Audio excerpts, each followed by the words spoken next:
اللهم صل وسلم وبارك على سيدنا محمد وعلى آله وصحبه أجمعين. ازيكم عاملين ايه؟ يا رب تكونوا بخير. شايفين بقى العظمة دي؟ أحلى كيك برتقان ممكن تعمليه، وإيه مسقي بقى بصوص برتقان يجنن، بيلمع من فوق كده ومسكر وطعمه زي العسل، حلو أوي أوي أوي. لما تجربيه مش هتبطلي تعمليه. وكيك خفيف جدا جدا زي الريشة بالظبط، ما شاء الله عليه، حلو قوي. ندخل بقى على المقادير بتاعتنا ونشوف عملناه ازاي. معايا 3 بيضات، هنحط عليهم باكت من الفانيليا، وهنحط عليهم كوباية ونص من السكر، يعني اللي ما بيحبش الحاجة مسكرة يحط كوباية بس سكر، كوباية إلا ربع من الزيت. وهنحط معلقتين كبار من بشر قشر البرتقان، يعني قشر البرتقانة اللي بره اللي لونها اورنج دي هنبشرها بالمبشرة، وكوباية من عصير البرتقان. وهناخد بقى المقادير دي كلها وهنضربها كويس جدا في الخلاط لحد ما توصل للقوام اللي انتوا شايفينه ده. هنجيب بقى 3 كوبايات من الدقيق، هنحط عليهم باكت من البيكنج باودر ورشة صغيرة من الملح. ما ننساش يا جماعة نحط على السوائل دي، البيض والكلام ده كله، معلقة كبيرة من الخل. هنقلب بقى المقادير الجافة بتاعتنا كويس جدا. ما ننساش يا جماعة نصلي على سيدنا محمد ونعمل لايك للفيديو، واللي ما اشتركش معايا في القناة اشترك علشان يوصل لكم كل جديد. قلبنا بقى المقادير الجافة اللي هي 3 كوبايات دقيق وباكت من البيكنج باودر ورشة صغيرة من الملح.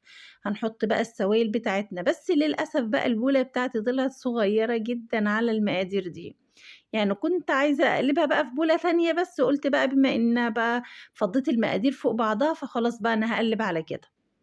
هنقلبه بقى كويس جدا جدا لحد ما هو بيوصل للقوام اللي انتوا شايفينه ده. الكوباية يا جماعة اللي هنعاير بها المقادير كلها تبقى واحدة، الدقيق وكل حاجة.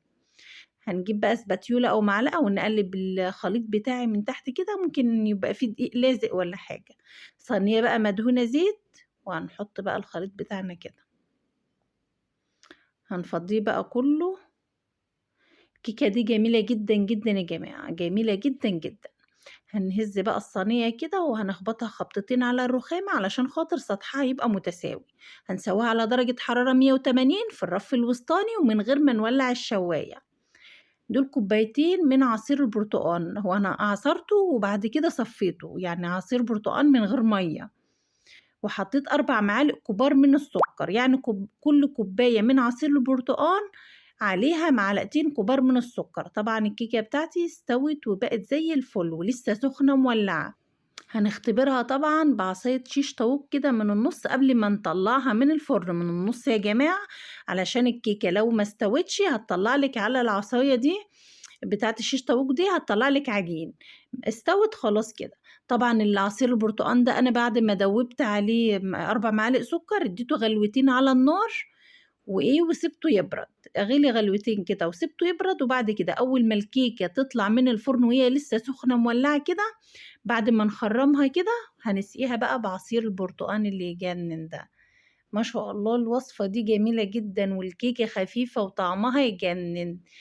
ده بقى ايه بعد نص ساعه كده تقريبا لما بردت الكيكه بتاعتي، انا اقطعها بقى كده، بقت هشه وطريه وجميله وطعمها لذيذ جدا. قطع الكيكة دي بقى تجنن مع كوباية شاي كده بقى ايه وانت قاعدة قدام التلفزيون كده، او تفطري بيها الصبحية او في العشاء، او للولاد وهم بيذاكروا، يعني مع كوباية شاي بلبن او كوباية شاي كده، او زي ما بيحبوا نسكافيه او اي حاجة. طعمها ما شاء الله يجنن، طعمها جميل جدا جدا. شايفين جمالها، وطرية وهشة وخفيفة ومش مكلفة، ولا فيها حليب ولا فيها زبدة ولا سمنة ولا أي حاجة. شايفين جمالها عاملة ازاي، وشكلها شيك جدا، وطعمها يعني ما اقولكيش على طعمها بقى. وخفيفة، شايفين عاملة ازاي، هشة وطرية وخفيفة جدا جدا زي القطن بالظبط. شايفين يا جماعة عاملة ازاي؟